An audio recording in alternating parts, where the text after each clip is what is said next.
Good morning सम्पूर्णमा। र म चाहिँ अहिले आरुबोटेको ट्रपिकल अर्किड भेन्डाको नर्सरीभित्र छु र यसरी यो भेन्डा फुलिरहेको छ। मजाले अहिले फुलिरहेको अवस्थामा छ। यो चाहिँ आरुबोटेमा भएको नर्सरीभित्र फुलेको भेन्डा हो।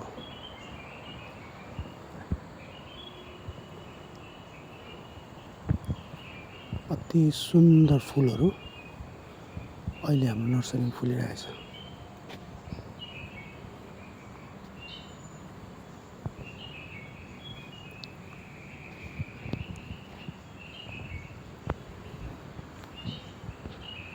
अझै पछाडि पनि फुलेको छ, पछि पनि फुलेको छ।